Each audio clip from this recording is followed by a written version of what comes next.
Түшүндө периштелерди, пайгамбарларды, таква адамдарды, илимдүүлөрдү, Кабаны, азанды, намазды жана ажылыкты көрүү туурасында түштүн чечмелениши.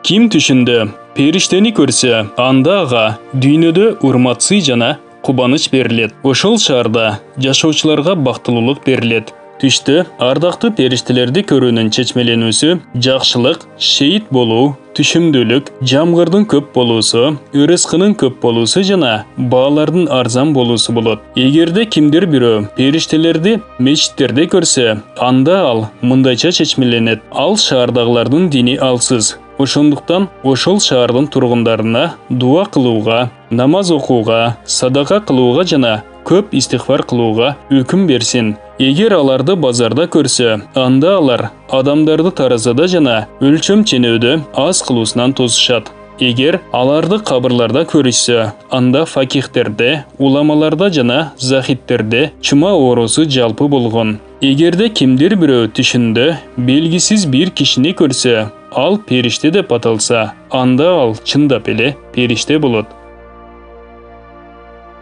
Ким түшүндө пайгамбарыбыз саллаллаху алейхи вассаламды көрсө жана жагымсыз нерсени көрбөгөн болсо, анда бул жакшылыкка сүйүнчү болот. Эгер бир жагымсыз нерсени көрсө, анда ага дүйнөдө тардык болот. Эгер пайгамбарыбыз саллаллаху алейхи вассаламды кургак жерде көргөн болсо, анда ал жер жашылданат. Эгер кимдир бирөө аны кайгыда, кыйынчылыкта көргөн болсо, анда анын бардык кыйынчылыктары кетет. Эгер кимдир бирөө аны бирөөнүн короосунан көрсө, анда ал жерде өрт жана кыйроо болот. Эгер кимдир бирөө пайгамбарыбыз саллаллаху алейхи вассаламды толук эмес, жаралуу же оору, же өлгөн же анын абалы өзгөргөн абалда көрсө, анда бул түштө жакшылык жок.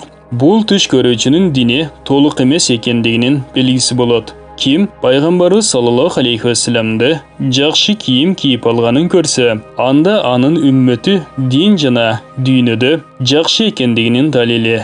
Ким аны басып жүргөн абалда көргөн болсо, анда пайгамбарыбыз саллаллаху алейхи вассалам өз үммөтүн Алла жолуна согушка чыгуусун талап кылган болот. Бул түштү көрүүчүнүн дини толук эмес болот. Ким пайгамбарыбыз саллаллаху алейхи вассаламды ажылык кылып жатканын көрсө, анда ал ажылык кылат. Ким анын кутба айтып жатканын көрсө, анда анын үммөтү итаат кылат. Ким пайгамбарыбыз саллаллаху алейхи вассаламды күзгүдө көрүнүп жатканын көрсө, анда пайгамбарыбыз саллаллаху алейхи вассалам өз үммөтүн аманатты тапшырууга кызыктырган болот. Ким пайгамбарыбыз саллаллаху алейхи вассаламды тамак жеп жатканын көрсө, анда пайгамбарыбыз саллаллаху алейхи вассалам өз үммөтүн зекет берүүгө кызыктырган болот. Ким түшүндө пайгамбарыбыз саллаллаху алейхи вассалам ага өзүнүн кийимдеринен бир кийимди кийгизип жаткан болсо, же ага өзүнүн шакегин же кылычын, ушу сыяктуу кайсы бир нерсесин берген болсо,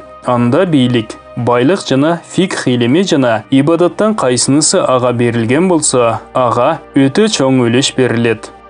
Түштө пайгамбарлар саллаллаху алейхи вассаламдарды көрүүнүн чечмелөөсү периштелерди көрүү сыяктуу чечмеленет. Түшүмдүүлүктүн жана жамгырдын көп болуусу, базар баалары арзан болуусу, сүйүнчү, береке жана бактылуулукка жетишүүгө болот. Албетте, аларды көрүү менен шейиттик даражага ээ болбойт. Кандайча периштелерди көрүүчү шейиттик даражага жеткендей. Ким түшүндө пайгамбарлардан кайсы бирисине айланса, анда ал пайгамбар кандай кыйынчылыктарды көргөн болсо, түш көрүүчү да ошондой кыйынчылыктарга ээ болот. Соң ал дүйнөдө жана акыретте жакшылыкка, кабыл болууга, бактылуулукка жетишет жана кам пикирден кутулат. Ушул сыяктуу уламаларды жана такваларды түшүндө көрүүчү адам өтө чоң жакшылыкка жетишет. Бул баян Түш жору китебинен алынды.